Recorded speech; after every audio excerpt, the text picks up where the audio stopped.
Hi there, and welcome to my presentation on the website I created, The Milky Way Abridged. In this presentation, I will be outlining how my website relates to my findings documented in the 7th entry of my digital logbook. So, what makes my website a good website? Our prompt was to compile a list of our top 10 tips for writing for web pages. That list was then used to inform the construction of our websites, so I'd say starting at the top of that list is a good enough place to start as any. Keep it legible.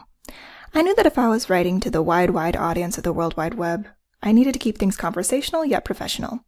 Considering the topic of my webpage is about as big as you can get, space and all, I knew I was going to have to tackle some pretty big ideas with some more basic vocabulary. Consider this excerpt about the moon being tidally locked to Earth.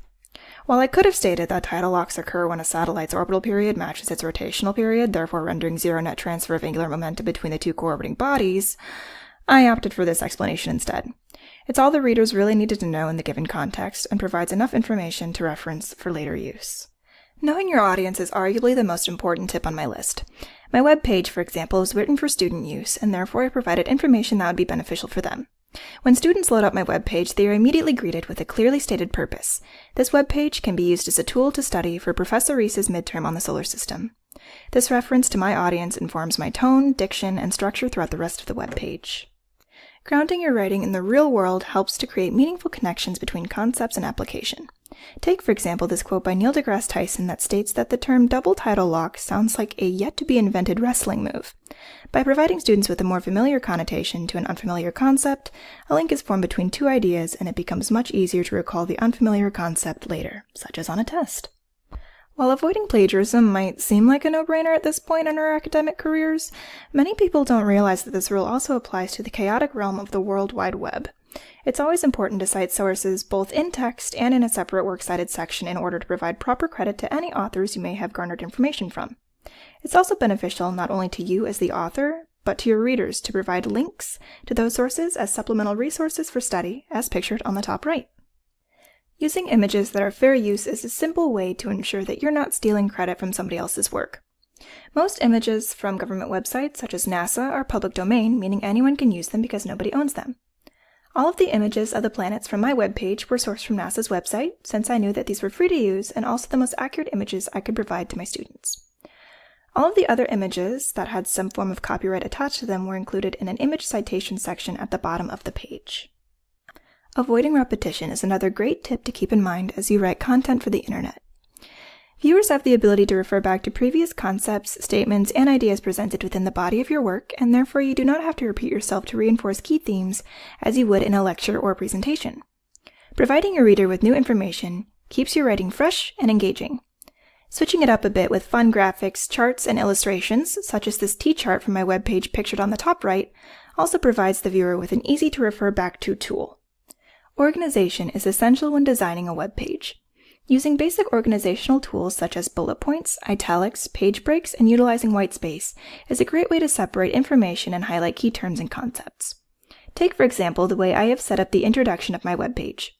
Using a break in the background color, I shift my tone from that of casual introduction to a more professional, business-like approach. I underline the topic sentence of the information that follows, and even slide in a cheeky Neil deGrasse Tyson quote, but in a different color and in italics. This use of a lighter color and lighter font denotes that the quote isn't necessarily detrimental to the learning experience, but it's there for a bit of fun should the viewer choose to read it. Kind of playing off the previous tip, it's always important to organize your website in a manner that is skimmable for viewers. A lot of the time, people visit web pages to find an answer to a very specific question, and they cherry-pick through section headers and charts to find the information they're looking for.